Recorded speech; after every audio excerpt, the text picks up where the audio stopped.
My name is Jamal Jackson. I'm the owner of Jesse's Rib Shack. Okay. So now Jesse's Rib Shack, tell us, where it's located right now and where it used to be and just how the whole business got started. Cool. Jesse's Rib Shack is currently located at 810 West Colonial Drive. That's Orlando, Florida, 32804. We were originally off of Church and Texas Avenue, 2202 West Pine Street. The business was started by my late grandfather, Jesse James Jackson. He established the business in 1987. He did it as like a hobby. We had a building next to the house that we lived in, and he would go out there and cook for his friends and stuff like that. And that one hobby turned into like a business venture for him.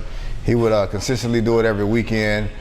Fridays and Saturdays was his big days. He would sit out there with him and his buddies, have fun, play checkers, play cards, and he would sell his barbecue.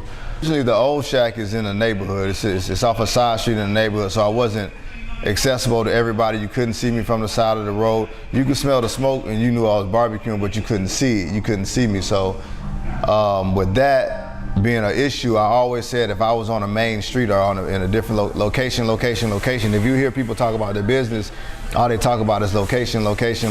So I always said if I got the ideal location, that like my spot would boom even more, it would blossom even more, because I was only doing it Fridays, Saturdays, and Sundays, Thursday, Friday, Saturday at the old spot, because it wasn't, like I said, I wasn't on the main road, I'm off a side street, and I was considered to be in the middle of the hood, so like my demographics wouldn't allow everybody to come over there.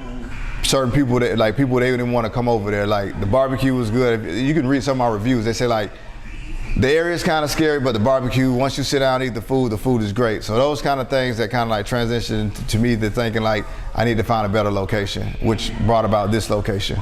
So what kind of advice would you give to other young people who are thinking about becoming an entrepreneur? What do they need to do to get their head screwed on right and be able to do it? You gotta have the passion. You gotta have a drive for it.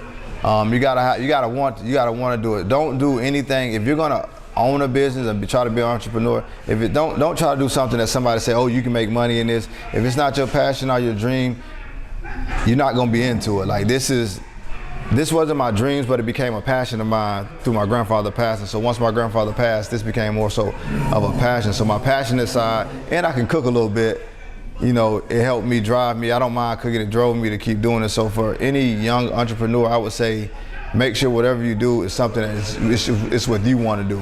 Because like a lot of people now, they go to school, they go to college, and they're doing what their parents want them to do.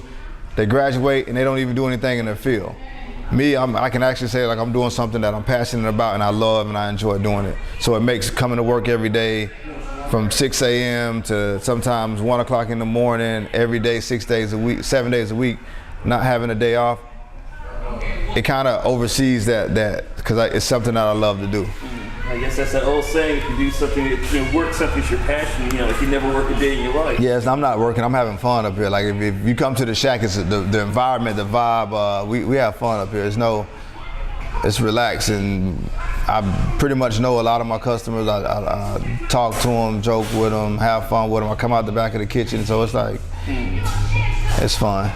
So in terms of just let's just ask something about just young people in general, because there are a lot of young people who are kind of a little bit adrift. I'm talking about like teenagers and stuff like that. What do you recommend that they think about? What do you recommend that they can get themselves on a track to be as successful as you are? To get on the track, trial and error. Like don't get discouraged by like when I first started this. Like I wasn't where I'm at now, of course. When I first started, it was like I had complaints about food. People wanted me to do this. People wanted me to do that. So you got to kind of like overcome and be able to not let the negativity bring you under. Like you're going to get negative feedback from people. You're going to have people that it's food. In my industry, it's food. Everybody don't like everything that I cook.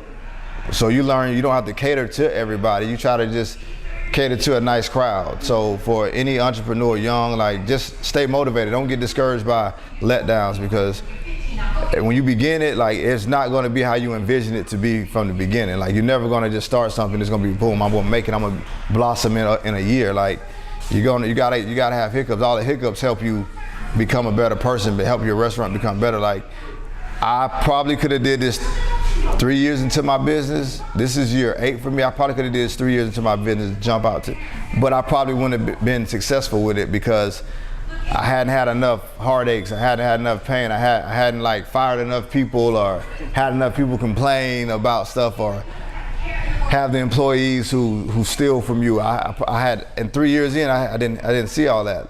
Years 6, 7, I started to see those type of things. So I was able to get my mind focused and know how I would be able to overcome those things. You wake up in the morning and you have a catering that needs to be done at 11 o'clock.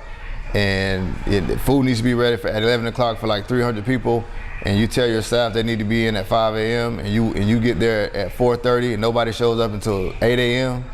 and you pretty much got everything done. Like those are the type of trials and errors that you need to go through to understand how the business really works, because at this point, the people that I'm doing this catering for, they don't care. They don't want to hear my staff didn't show.